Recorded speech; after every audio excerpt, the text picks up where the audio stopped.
the time 5:30. It is now time for the program Transforming Your Relationships with Bonita Grange. Stay tuned and be blessed. Bonita Grange, go ahead, sir, and unmute and speak, sir. Welcome again, one more time to Transforming Your Relationship. Thanks for joining in. And if you like the video below, you can click on the subscribe button. Thank you.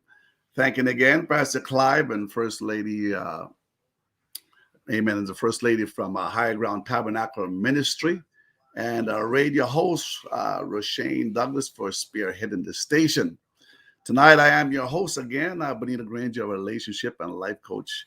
Joining me will be a good friend of mine, Jody Cush. Welcome, Jody Cush. She is a woman of God that have a heart for the youth and souls in general. We have worked together in the church, and she's such a delight to work with such a beautiful spirit. She'll tell you herself about a program they have every second Thursday. So, Jody, we're glad you are here. Tell us a little bit about yourself. Some folks could know who you are, and you're no stranger. Go ahead. First of all, I want to say thank you so much for having me on the show this evening. It's a pleasure to be here. And hello, audience. I'm very excited to be here. About a little bit about me. I am a pharmacist by profession, but over the years I've been very attracted to marriage therapy. And as such, I started a course in pastoral and Christian counseling, a master's degree. I currently work with Marriage Matters, which is a flagship program from Mom Intel, which is Missionaries Outreach Ministries. And that's what Elder Bunny here was talking about. So we meet every second Thursday and we talk about everything concerning marriage. Nothing is off the table. But thank you for inviting me. I'm looking forward to your program tonight, sir. Amen. Well, thank you very much. Her mother's a wonderful lady, so she'll be coming on with a spicy topic here in the very near future. As you folks all know what the spicy topics are, you can use your imagination for that. But let's start off with a scripture tonight found in James chapter 3. Our topic tonight is the relationship killer, part 2 from last week. James 3, starting from verse 4, it says, "Behold also the ships which, though they be so great and are driven of fierce winds, yet are they turned about with very small helm, whithersoever the governor listeth. Even so the tongue is a little matter." Somebody says the tongue, it's the little red devil behind the white pearly gates. The tongue, it boasteth great things. Behold, how great a matter a little fire kindleth. And the tongue is a fire, a world of iniquity. So is the tongue among our members, that it defileth the whole body, and setteth on fire the course of nature, and it is set on the fire of hell. For every kind of beast, and of birds, and of serpents, and of things in the sea is tamed, and hath been tamed of mankind. But the tongue can no man tame. It is an unruly evil, my Lord, full of deadly poison. Therewith, James said, we bless God, even the Father, and therefore curse we men which are made after the similitude of God. So tonight, as we mentioned before, we're talking about the relationship killer. And, we can go quite a few ways with this, but we'll just start off the two most important. So, John, what do you think the two most important superpower skills in a relationship? Superpower skills. I think great communication skills is one for sure. And I think the right attitude, the attitude of unity. We're in this together. It's not you, it's not me, it's us. And we're going to make it work. No, great. And my mind was also thinking about communication skills, superpower skills in a relationship. I'm thinking also about asking good questions and listening, asking good questions rather than just surface. I was in a such seminar retreat some time back, and the women, the wives, were having issues with the men talking, but they were always asking the question that they asked the men were always a closed-ended question. For an example, so how was your day today? Good. Now, if you ask a question, how was your day? What was good about your day, or what challenge you have about your day? It opens up a conversation. But For just to sure. ask a closed-ended question, many times the conversation pretty well stands still. So there's a Chinese character um, that's used to represent. Just give me a minute. Give me a minute here. It used to represent the different parts, basically of the body. The Chinese verb to listen is perhaps you said the simplest, most comprehensive example of open-minded, active, complete listening known. The Chinese character that means to listen is made up of the character that means to the eyes, the ears, undivided attention, and the heart. The Chinese view listening as a whole body experience that involve all of these things. So, Jody, you're involved with marriage matter, and you've gone over some Mhm. issues with communication. So, what's Mhm. what's a general consensus out there when you folks have conversations around that? We see quite a few issues coming up. I think one of the biggest issues is, as you mentioned before, the whole thing of listening, the whole thing of listening and listening empathetically, listening. I think as we know, there are different spectrums along the listening. If we call it a pole, there are different spectrums along, and Mm, so you can listen just to hear, just you can pretend to be listening and just but you actually don't hear anything. You can listen to rebut, like I'm listening just so I can get you and I know exactly what I'm going to argue about, or where I'm going to get, where I'm going to really get one punch in. Or you can listen to really understand and to learn and to empathize. So I think that is missing from a lot of relationships. I mm, I think first of all we don't really listen very well. Like you mentioned the Chinese proverb, a lot of times we're listening while we're multitasking, so we're not listening with the eyes. And when you don't listen with the eyes, we miss the slumped shoulders, we miss the facial expressions and the micro expressions, we miss the flushed skin or the goose pimples. We missed a lot of signals that could give mm, us cues as to exactly what's happening with our loved ones or with our spouse in the case of marriage. So I think just that whole idea of active listening and listening while suspending judgment is huge again, mm, because I think if we listen and we're listening, and at the same time, there's a lot of psychological noise in our head, psychological noise in terms of judgment. right. Something is like something saying to you, whatever they're saying, they don't mean it. Then I think it robs us of the opportunity to really connect with our spouse. No, absolutely. With the relation coaching that I do, man, I'm not picking on you, but the ladies and the wives many times come around and will tell the man that you are not listening. Like, where were you when I was just speaking to you? Were Mhm. you overseas? Were you down the road? Were you shopping? Were you playing your video games? Where were you? So, I think when it comes to also communication is understanding, and I touch a little bit on that here in one of our past sessions, is understanding ourselves fully. So if I'm going to have a conversation, we talk about it. The topic was about the relationship killer. So Mhm. if we approach a conversation with anger or frustration, Mhm. it's going to be something that's going to fuel the conversation even before it starts. Like you mentioned, even the very body language and the very tone. And I think to understand yourself first, I think many times we got to be present with the moment and to know exactly really what's going on at the moment. What is it that will fuel me? Mhm.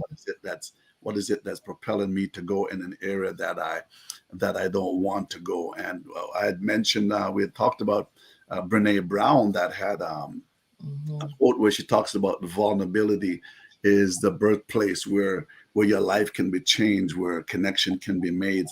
So, what did you find out about or had conversations around vulnerability in your session with the different individuals that spoke? what was the challenging to them about that, whether it be from the men's side or whether it be from the women's side? I find that generally speaking, more women were willing to be vulnerable in terms of communicating. And I think that, in all fairness to men, we have had more practice where that is concerned. Okay. Because just from childhood, little girls were always allowed to cry and to express themselves and to say Mm, what they don't like and what's going wrong. But the society that I grew up in, when the little boys did it, they were being told that they need to be tough, they need to toughen up, and they need to be men. So I okay. think over the years, men have been taught to be tough and taught not to cry. You're soft when you cry, you know? And so Mm, anger has been like the only means, that like the only acceptable way over the years in many mm, societies for men to actually express themselves. right. So any emotion outside of anger, which looks strong and you thumb through the wall and you know, so any expression outside of that sometimes has not necessarily been welcomed. I don't think men have felt at liberty to be able to really express themselves. And then Mm, now they get married and you want them to be vulnerable in 5 minutes when you told them to shut up their whole life and take it like a man. So I think, okay. yeah, I think we have to probably re-examine how we're socializing our boys and our young men, so they feel the freedom to be vulnerable and still be respected and regarded as a strong man. And you, yeah, you have a young man, a young boy, a beautiful young man, and a beautiful young lady. You know, what would you want to tell your young boy about vulnerability, about even as young as he is growing up? As young as he is, I am so proud of him. He is Yeah. able to express himself very Wow. well. I Okay. remember, I remember one Maybe day. maybe too much. Yeah, but his father is very strict, so he tends to be a little bit afraid of his dad. So he doesn't want his sister to tell on him if he does anything wrong. Doesn't want her to tell dad. So one day he did something and she said, "I'm gonna tell dad on you." And he started crying and he turned to her and he said, "Ari, when you tell dad on me, I feel like I'm alone out in a forest and I am so scared." Wow. You know, for him to express himself. And at the time he was 4, but for him to express himself like that. So he's very Mm, good at expressing himself, and he will say he communicates well. He will say, "I don't want to play right now. It's not that I don't love you. I love you, but I just don't want to do it right now. Can we do it later?" So, okay. so, so he's emotionally intelligent and he expresses himself well. And I encourage that.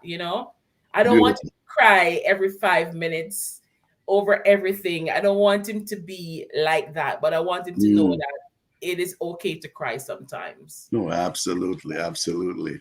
Because there's a program, Expression of the Heart, I think, one of, forget the name right now, but it was mentioned that one of the elders on there mentioned also to being in the army, you're taught to be tough and everything else. So Mhm. having that mindset and mentality, it serves well in one area, but it doesn't serve well in another area. The mentality and the mindset that you might have when you're in the army, it's a different mindset you have when you come into the home. I know of one individual that the same way that the officers in the army was training him is the same way that he was training his child.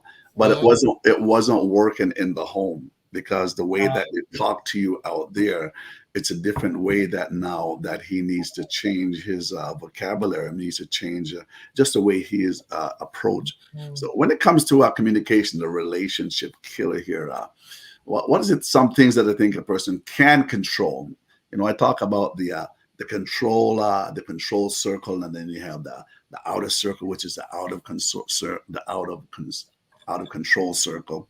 What are some things that you think a person can control? I mean, we might not even think about it before we speak, especially if we're being irritated, especially if we're angry at something or whatever. We really want to express ourselves, and at that time, you know what? We don't care what we say. We don't care how we say it. But that's a time where we got to control our spirit and be allow our spirit to be subjected onto us. So, what's from your thoughts here? What is it that I can control when it comes Mhm. to communication. Is it okay if I make a quick comment on the point you just made before I answer that question? Absolutely. Go ahead. But based on the point you just made about persons just kind of, like men being trained in the army and carrying home that kind of army Mm-hmm. um behavior home to their family. I think it's important for us to be able to compartmentalize, Right. in Absolutely. relationships, Mm-hmm. and that is huge. We have to be able to turn off work. You might Right. be as a woman, you might be the boss at work, but you're not necessarily the boss at home. Mm-hmm. So I think compartmentalizing is very crucial. As you mentioned, what it is that you can control. Right. First of all, let me be real. Yes, when definitely. you're We want really you to be real. This is a real. when you're really upset, sometimes you're not necessarily your best self. And Absolutely. so I think one important thing too is to be able to apologize when you're not your best self. Own up to it and apologize. And I do that with my kids a lot. I'm like, Mommy got really upset. What I said Mm-hmm. was not right.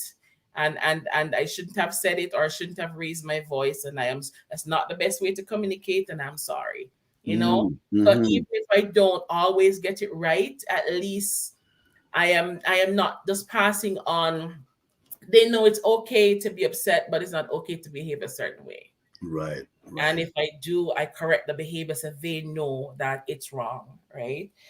In terms of being able to control, though, I think the words of our mouth is very important to control what comes out, because there's a saying, stick and stones might break your bones, but Was it- words never hurt you. I think that's the most Right. untrue statement Absolutely. ever coined. Absolutely. um Words can hurt you, and we talk about God. He spoke, this whole world came into existence because of Mm-hmm. words.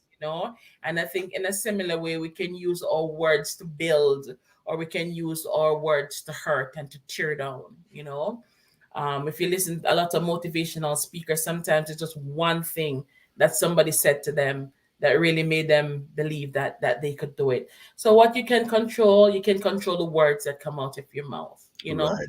Difficult as it is sometimes it's best not to speak when you're really upset. You can also control your tone. Sometimes another tricky one can be hard. And you can control just being your authentic self. Mm. Mm-hmm. I think what you can't always control that other person's perception of you. That was the next question. Oh, What is sorry. Go ahead. Go ahead. Sorry. Don't want to jump the gun. Go no, ahead. no, that's okay. You just flow right into it. What is it? What is it that I can control when I'm communicating and trying to communicate at that time? Your tone. And to a point, your body language, because you might feel tempted to roll your eyes and you just kind of keep them still. So you can control your body language. I think we communicate. I see. I think we communicate in every single thing that we do and Mm-hmm. say. Right. Or if we don't say, if we're silent too, that's another means of communicating. That if you're not normally silent and now all of a Mm-hmm. sudden you've gone silent, Right. that's a way of communicating that something's off, something's wrong. And I communicate by the way I look at you, even when you walk through the door. Is I'm saying welcome home, I'm happy to see you. I'm saying you again, oh good lord. So so I think we're always communicating kindness, respect, or anger, contempt, etc. And I think where things can get kind of tricky is to know, is the person just communicating their feelings in this moment, Mm-hmm. or are they communicating that they are upset with me, or there's something wrong with me in this Right. moment? Right.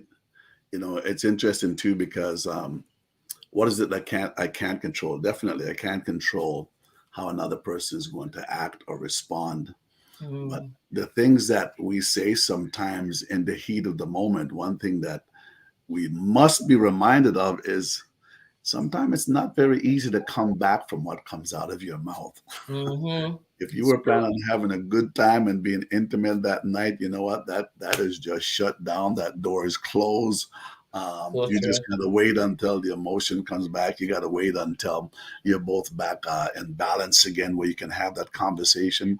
So to be careful at that time, because it's so hard to come back from words that has been released from your Mhm. mouth. You can say you're sorry from now until Jesus come, and I'm not saying they won't accept your apology, but it will always be in the back of their mind until fully trust, I believe, is fully regained again. Yeah. And as you were speaking there, one of the things too is approach. You mentioned about tone, is approach. Mhm. There's a beautiful scripture in the Bible. It's found in I believe it's Second Kings chapter 1.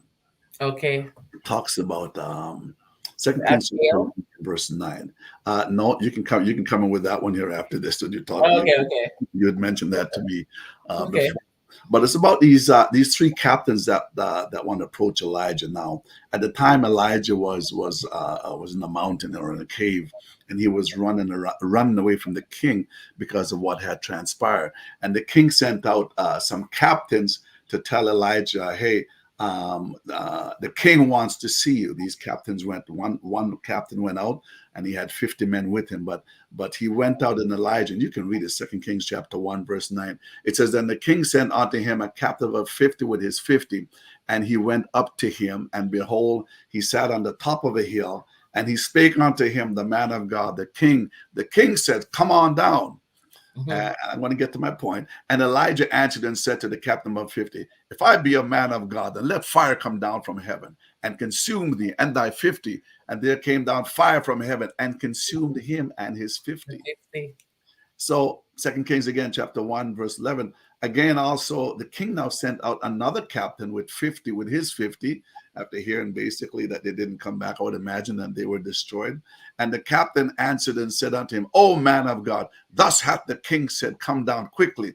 And Elijah said unto them, "If I be a man of God, then let fire come down from heaven and consume thee and the 50." And the Bible said the fire of God came down from heaven and consumed him and the 50. But what I like is the third captain that came. And he sent again a this king was adamant to get Elijah to come to him because of what he had said. He was adamant to get Elijah, and he's already lost 100 men already. So it Mhm. seems like I don't care how much I've lost so far. I want this conversation to take place. Mhm. Sent again captain of the third captain with 50 and his Mhm. 50. And the third captain of 50 went up and came and fell on his knees before Elijah and Mhm. besought him and said unto him, "O man of God, I pray thee, let my life and the life of these 50 thy servants be precious in thy sight. Behold, there came down fire from heaven." He's given a testimony of what happened from before because of what he had heard and what he had known. And he said, "And then burnt up the two captains of the former 50s with their 50s. Therefore, let my life now be precious in thy sight." And the Mhm. angel of the Lord spoke to Elijah and says, "Go down with him. Be not afraid of him." And he arose and went down with him unto the king. So my question always was, it was a conversation between two individuals, and Mhm. what made the third captain request different than the first two captains? And it goes back to humility. When it Humility. comes to having a conversation, you got to make space for humility. You show humility by letting go of thinking that you need to impress someone. The Bible said that the individual came and basically knelt before, he fell on his knees before, he humbled Mhm. himself before he had that conversation of what he wanted.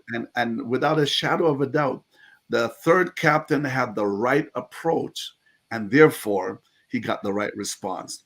A lot Mhm. of time in relationship, when it comes to communication, if we're abrasive and we just want to get our point across and everything else, don't expect to have a right response from your spouse that you are trying to communicate with. But if you have the right response, 9 out of 10 times, you are Mhm. going to have the right response.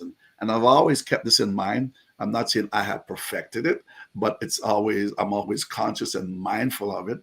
And so right approach, right response. So coming with Abigail, I believe you had another scenario there, also another example about the approach and how that can change. Um, right. So just the story of Abigail, Right. Hmm. the story of, I'm not sure how many of us are familiar with the story, but David was basically running from Saul at the time, who was trying to kill him. Right. And David and his soldiers happened to be hiding out close to where Abigail and her husband lived. Okay. And so while David was there, because he was such a good man, he was helping to kind of protect Nabal, which is Abigail's husband's cattle. Abigail Hmm. and Nabal's cattle, and looking over their property and making sure that nobody came to attack them. So they're protecting them basically. Right. And there came a time when David and his men were hungry, and Nabal was having a feast, and asked for some food, and Nabal insulted him greatly. Mm. And one of the servants who was there was very offended, because um, he knew basically the type of protection that David was offering to Nabal, Right. Hmm. and how Beautiful. kind David was to him. And so he went and complained to Abigail, which is Nabal's wife. And Abigail had such a beautiful attitude. The Bible said in 1 Samuel 25, when Abigail saw David, she quickly got off her donkey and bowed down before David Wow. with There her you go again. face to the ground. Mm. He fell at his feet and said, "My Lord, let the blame be on me alone." Imagine, she had nothing to do with this. She was just hearing. And she said, "Let the blame be on me alone. Please let your servant speak to you," in Wow. reference to herself. "Hear what your servant has to say. May my Lord pay no attention to that wicked man Nabal." Or some interpretation said, he said foolish man, because the name Nabal means fool. So Right. um so and she cooked lovely meals and brought it to David and his men, Mm. and she begged pardon on behalf of her husband. And she was very wise, because I think she knew what was coming. David would have killed Nabal. He would have most likely killed her as well. He would have wiped them all out. But because of her attitude, or her humility, because of Right. her approach to him, Hmm. and she satisfied a need that he had also. So she also showed kindness.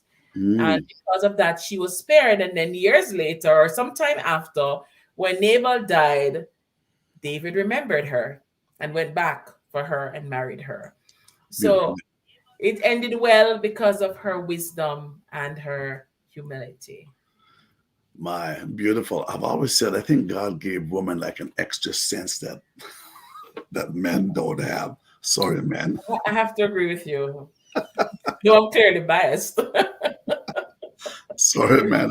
It's an extra intuition because I've always said, any man that have a good wife, if they listen to that wife even a half or three quarters of the time, man, you can Mhm, put an amen in the chat and says amen or yep, you're right.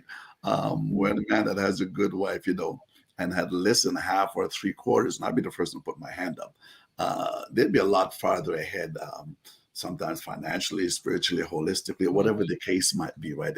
If they're fully honest with themselves. So again, those two stories that we talked about, I believe anything that we want to know about relationship, it's already in the Word of God. You can read a lot of books out there, and they're wonderful, and they'll break it down, and that's just beautiful. God has given other individuals knowledge, but when it comes to the Word, the answer is already there if you really want to find it. And bringing out these two examples is right approach, just like the third captain and his 50.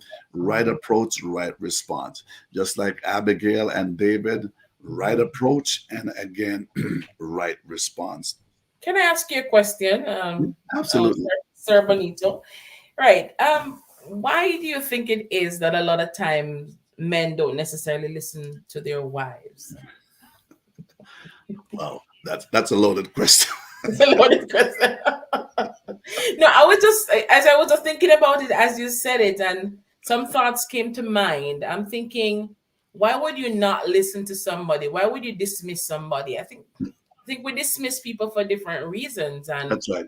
one reason could be pride, because how dare you think you know this more than I do, Mm-hmm. you know? And I think another reason could be a lack of it's almost like a lack of respect. It's like, I don't think that you have the wisdom or the knowledge to be able to talk to me on this, you know? Right. So it's either a form of disregard where I'm not listening, Mm-hmm. or probably pride, Well, you you're know? right. I'll tell you one thing, and I've spoken to a lot of men because as a relationship coach, get to talk to a lot of people. Even before I got involved in this area of my life, and one thing, a man will not listen as much to his wife as he should. But Mhm. guess what happened? And I'll be the first one to put my hand up, okay? We will go to work and we will Mhm. have conversation with our coworkers. And Mhm. guess what? The same thing my wife was telling me. Light turns on. Wow, this is embarrassing. Just being real. The same, and I've had this multiple Mhm. occasion, okay, and I'm learning. But the Mhm. same thing that my wife told me for some reason, whatever, because we're so familiar with one another. Yeah, but Mhm. she's got a history that the conversations that we've had and the decision that we had to make together always work out. So why wouldn't I believe now? Unless you have someone that every time that the conversation started, there was always conflict and nothing went right and everything always went sour. It would cause an individual to pull away rather than to pull toward of their spouse. But Mhm. I've gone to work and I put myself on the pedestal, and I've heard an individual as we had conversation exactly what my wife was telling me. This individual was telling me the same thing, and so Or and is so, it their approach? Could it and be that so their what approach was just better than her approach? I mean, what is not, it? no, no, it's not better. I think, like I said, it goes with being so familiar with one another.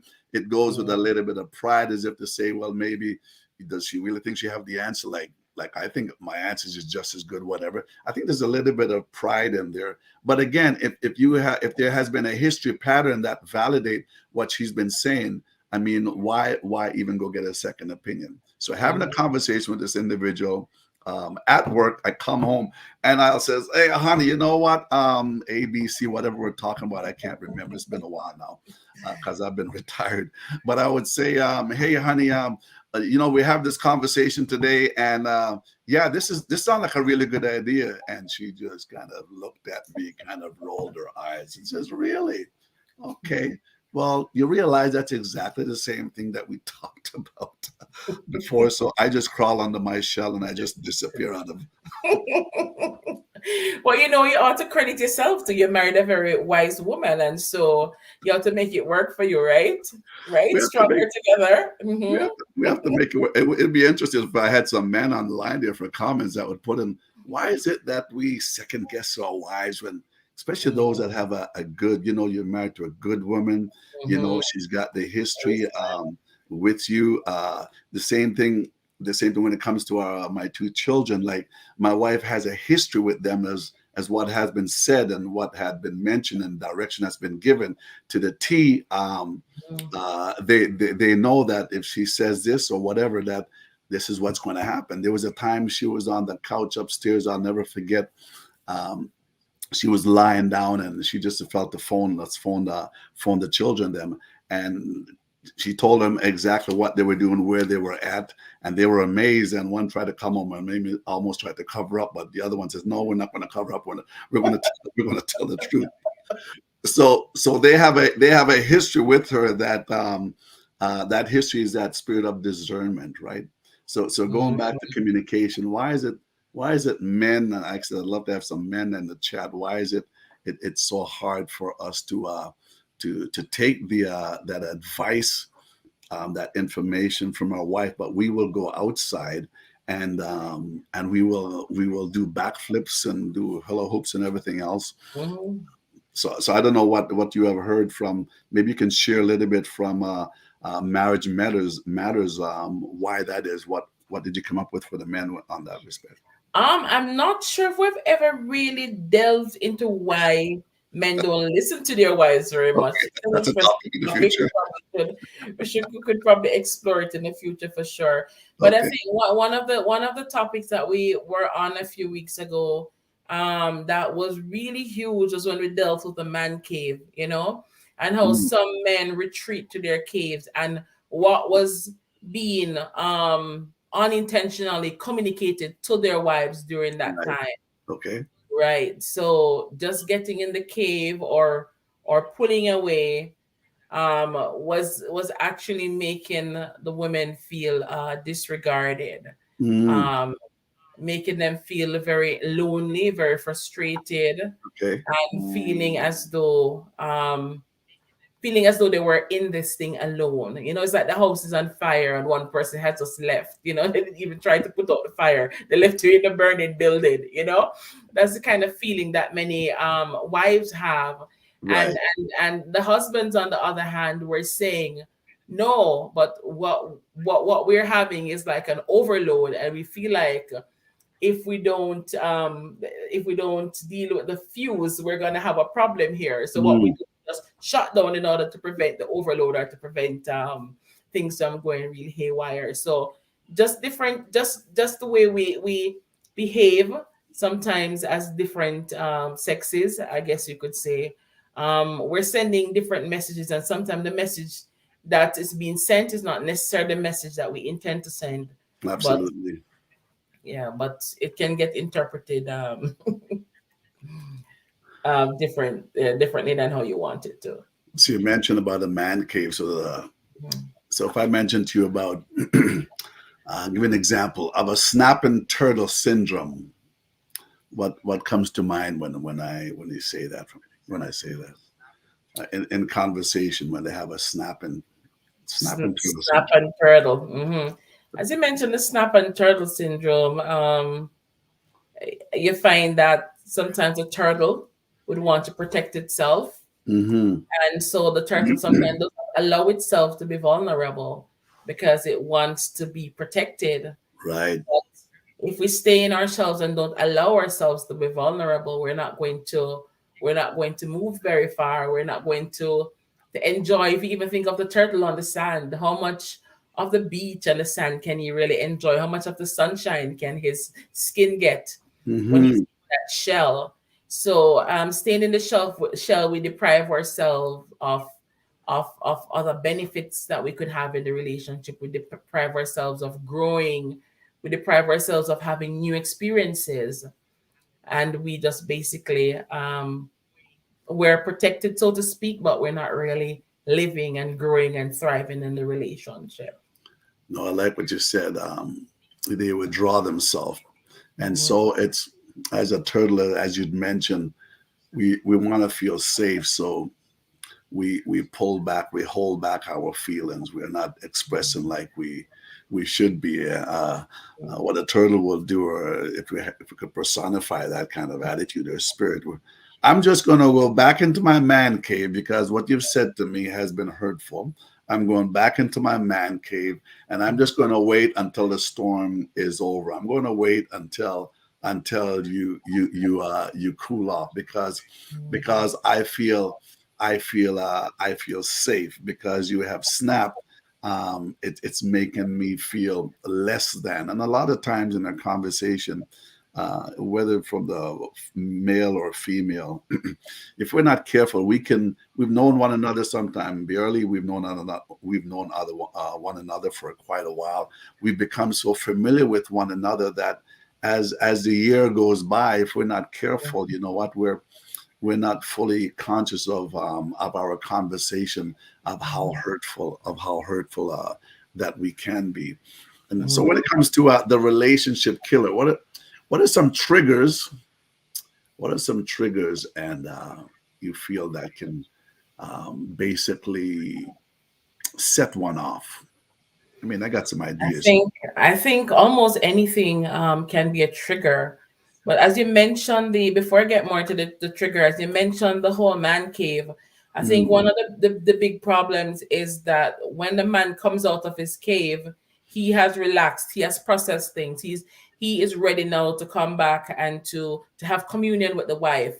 But Hmm. she has not had her moment. She has not had the chance to de-stress. She has not had the time to breathe. The problem is still there. You still haven't spoken to her about it. So the issue is still unsolved. So you come Right. out ready to have a nice life, or ready to get naughty and get down to business. And she's like, hold up, buddy. Hold up, I'm not there yet.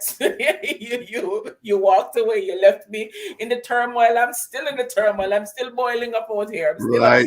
upset. Right. So we're at two different points really. But Hmm. as you mentioned to the trigger and the hurt, I don't know if you've ever had like a problem with a toe or something, like your toe is sore for some reason, Okay. and somebody's walking past and they accidentally step on your toe, and based on your reaction, the person is perturbed because they think, okay, I'm sorry I stepped on your toe, but is it really that bad? Do you really have to behave like that or cry like that? Not realizing that your toe is sore, your toe is broken, but you Mm. have it all dressed up in your pretty shoes. Nobody know your toe is broken. And so I think sometimes in relationship, there's different things that we do or say. Almost anything can be a trigger. And the sad part about it is that a lot of us don't even realize that we have the triggers Right. until our spouse steps on that toe, and then we react in such a way, and we didn't even realize Mm. that we would have responded like that. We didn't realize that we had hurts that were not healed. Right. Right. Yeah. Yeah. But I have another analogy to that pops up in my head. It's like Go an ahead. animal that's hurt, and Hmm. you're trying to offer help and healing to the animal, but he or she, the animal, is biting after you and trying to get away from you. Okay. But but their healing lies with you, and with their um and with their decision to make themselves vulnerable, so that Mm. you can, and trust you enough so that you can help to facilitate that healing process. And I think Mm. Beautiful. in marriages, I think that's exactly sometimes what happens, or how it should be, that Right. sometimes our healing lies within our spouse. But if we Absolutely. don't make ourselves vulnerable enough for our spouse to touch where it hurts, Right. to bring that healing, if we keep on being overly defensive, then Hmm. sometimes we could miss the opportunity to heal. No, beautiful. Well said. Our spouse can make us better, or it can make us bitter, Mhm. and it's the choice will always be up to us. As you're speaking, my mind goes back. That's so important too, to really get to know one another, because if you don't have a little bit of past history with your spouse, and certain things that might have transpired. Somebody asked one time, should one tell everything before you get into a relationship or before you get married? And I've always said, like I've said before also, that if it's going to be an issue and a challenge for your relationship, you know what, you might as well face the elephant in the room, and Mhm. have that conversation, because one word that could be said in a conversation could trigger that individual because of what has happened in the past, and Mhm. because that conversation was never had. Again, like you mentioned, that healing has not taken place like it should be. Mhm. So some things, as you mentioned, yeah, that can what bugs an individual when it comes to communication or pet peeves is name calling, man. I've Mhm. That one is huge. been in places where I've heard man call your wife a certain name, and I just rolled my eyes back in my, like I could not. And so I'm saying to myself, and you're expecting her to make a meal for you when you go home, and you're Mhm. expecting Plus her to do. dessert, plus dessert, plus special dessert. Matt, you have just, so name calling is something that you just got to be so careful of, because Mhm. it could reveal a dark side of you. So why do we have to go to that dark side? You Mhm. have just allowed your wife to lose respect for you. And when it comes to a man, a husband, I mean, respect is huge. And once that respect is lost, it takes time to build that back up again. Just like when trust is lost, it takes a while to build trust back up again. You love that individual, but you know what? You become more cautious because how could you dare even call me those names to begin with? I'm your wife. I'm your fiance. I'm the one that you're planning on marrying. So some of the pet peeves that there's also blaming one another, or even self-blaming, or just avoidance of some conversation that should be had that wasn't had, or pretending to be listening but not really. Same. Not really. Stonewalling is another huge one. Tell us about it. So stonewalling is basically like setting up a wall, setting up a barrier between yourself and your spouse. Okay. Sometimes people do it to quote unquote keep safe, but Mm-hmm. you also ensure that you keep your partner out as well. So that Mm-hmm. can be very damaging to the relationship. People who are stonewalled often feel demeaned or abused, right? It's Right. part of stonewalling could be given silent treatment, abruptly walking away during a conversation, Mm-hmm. you avoid conflict to the point where you basically avoid your spouse, Right. you avoid eye contact, you abruptly move to another task when you see them Mm-hmm. coming, you minimize their concerns. I think that's Right. another big one too, minimizing our partner's concerns, and Okay. sometimes being downright offensive. So after Mm. you minimize the concern, then you turn around and say, so why you behaving like that? Mm. How you so thin skin? Adding adding fuel to fire, right? Being overly defensive, aggressive body language like eye rolling or scowling, Mm. refusing to answer questions, deflecting and placing blame, ignoring the person or pretending you don't hear, simply Mm-hmm. saying I'm fine or and nothing else, or everything is good. Yes, yes, it's good, it's good, it's good. And we Right. know it's not good. Right. So yeah, so those are some examples of stonewalling, which can be very hurtful and very damaging in the relationship. And also remember, you mentioned Stonewall, and there's also criticism, Oh, continual criticism. huge. The food should be a little bit hotter. Why wasn't it this way? Why wasn't this done? I found, I'll be vulnerable here. I found myself when I used to work shift work, and I came home, I used to work like 6 on, 6 off, and 3 days of days and 3 days of nights. And my wife can tell you is that when I came home, I became very critical. I guess because of the long hours I was working and the shift. I mean, if there was a paper on the ground and everything else was clean and everything else, I'd be saying basic. I'm using it for an example, right? How small it was, but you tell me this paper's been on the ground for so long, I know to pick it up, Mhm. or something is out of whack or whatever the thing is. So I had to basically check myself to just to realize, you know what, it's a shift I was on. Your body's a bit not aligned like it should be because of the two different shifts you're working. So I basically held my peace, for the first couple of days. I had conversations, but after a while, you just come back to earth. So those out there that's working shift work, I understand what it's like. I know what it's like when you come home. Man, if you're not careful, you'll pick up the conversation, instead of being loving and being heartfelt, it can become very critical because of the long hours that one might have been When working. you're overly tired, yes, Absolutely. really tired, you can get really cranky. Don't Really necessarily have cranky. the best judgment. But as you mentioned, word, over 60% of our body is made up of water, and Hmm. there was a water experiment that was done years ago, and I suppose it's something you can still continue to do. But in the experiment, what they basically did was get water in two identical containers, and over one Right.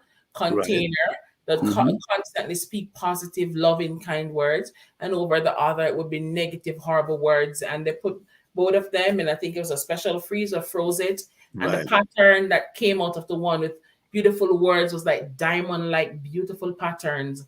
And the Mm-hmm. one the container that had in the water to which negative words were spoken came out looking all messed up, all ugly, all Wow. erratic, you know. And so, you know, words have power and words have life in them. Mm, And so, as you mentioned words earlier, you know, tonight, Sir Bunny, the words that we speak to our spouse. You just mentioned criticism. Those are negative words that can kill your spirit, that kills your self-esteem. absolutely. It can just deflate you, you know, and make you feel Hmm. like you don't even want to go on. Right. So we have to really be careful. You know, are we speaking life? Are we speaking death in our relationships? Death and life is in the power Oh, of the tongue. mm, We mentioned earlier in the scripture that the tongue is full of deadly poison. It's an unruly member. It speaks about the only thing that about that's an unruly member. So how can, if I have this thing that's called an unruly member, how can I be conscious and just be present and just knowing how to tame that unruly member, because it's going to benefit me in the end. So it's coming to an end here, and I just want to go over some I guess some tidbits or some suggestion where we can effectively communicate your feelings in a relationship. One of them is to allow yourself to feel. In other words, going into the conversation with guilt or apprehension about your feelings, it's not going to help your partner. You're completely allowed to feel whatever you're feeling. Don't shut down your feelings. These emotions have been built in you. So you're allowed to feel the way you feel, and nobody can tell you not to feel that way. You know, it's interesting when someone feels a certain way and another person saying, well, you don't feel that way. You don't have to feel that way. No, this is how I'm feeling right now. So accept mhm, what I'm feeling right now, although I'm not going to allow this feeling to take over and to control me. So you're allowed to talk about your feelings. So label your feelings. Another one, you're experiencing these feelings, but are you reading more into them that's actually there? Are you over exaggerating? It's important exercise for you to do on your own before opening up and sharing with someone. Also, start with yourself. If you're extroverted or you like talking about your feelings a lot, your first inclination maybe to talk it out with your spouse. It's a great thing to do.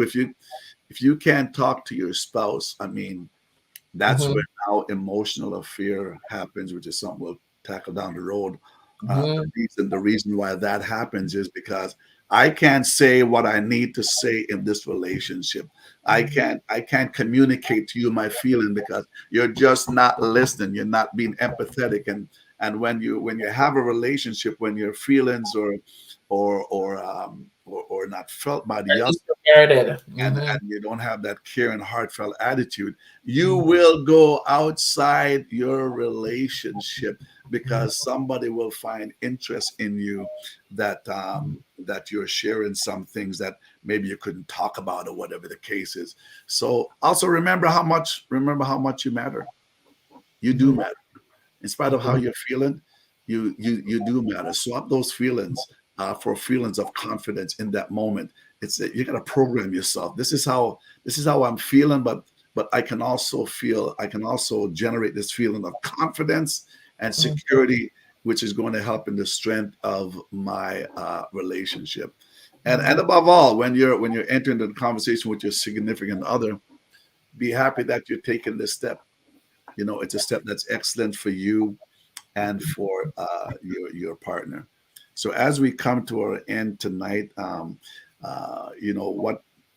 what would you want to leave our audience with tonight when it comes to the relationship killer, which is communicating ineffectively? I think if all else fails, sometimes it can help to paint your spouse a word picture. Jesus was very good at that. He used to tell a lot Mm, of stories, and every parable is a word picture. When you right. say, "Who's my neighbor?" he didn't just answer you. He started to tell you the story about the Good Samaritan, you Okay. know? So sometimes it doesn't come alive to your spouse unless you actually paint them a word picture, something that they can relate to. You know, when Hmm. Jesus was talking to the farmers, he said the farmer went out to sow seeds, etc. Right. So he would tailor the conversation according to the audience. If you're talking to your spouse and maybe it's maybe say you're a wife and your husband is a man and you're talking to him and he's not understanding, maybe you could say to him, I feel like your dirty car that with garbage all over in it that needs to be washed and needs to be attended to, you know. I feel like the motor is going, I feel like the engine is going bad and there's sounds all over and you're not listening and you're still Okay. expecting me to perform optimally as this vehicle with a broken engine, you know? Mm. So sometimes it is that you can talk to the person in a way in which they can understand using something that they can relate to really express to them how you feel. If all else fails, I think sometimes that's kind of the way to go. Amen. Well, thank you so much, Jody Ann Campbell Cush. Her number is 780-278-0572. She's involved with this program they have every second Thursday, Marriage Matters. If you want to tune in there, again, you can give her a call, 780-278-0572.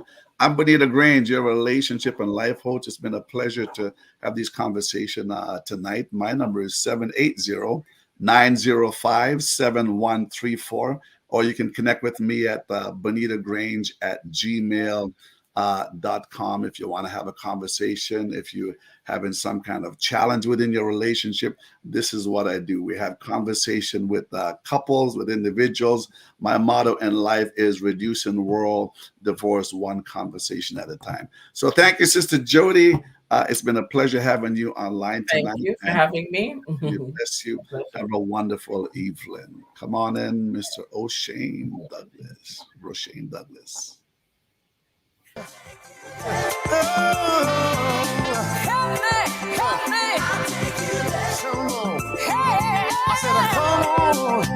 Thank you for listening to Transforming Your Relationships with Elder Bonita Grange. Join us again next Friday at 5:30 for another program. You're tuned to Higher Ground Gospel Radio, reaching at the highest mountain and the lowest valley. Stay tuned, my friends. HGG Radio. Yes, brother You know, I'm Jay. going through some stuff. I needed to pray for me, right? I'm here.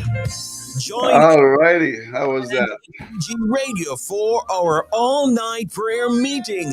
Yes, all night. It's time to push, pray until something happens. Right here on HGG Radio. You can visit our YouTube channel, HGTM/HGG Radio. And it's going to be live right here on HGGradio.ca. Looking forward to seeing you today. We start at 10 p.m. local time right here in Edmonton, 12 midnight in Jamaica, 12 midnight if you're in some parts of the USA. It's gonna be great. It's our all-night prayer meeting. Push, pray until something happens right here on HGG Radio. Looking forward to seeing you. Yes, brother You know, Jay. I'm going through some stuff. I needed to pray for me, right? I'm here. Join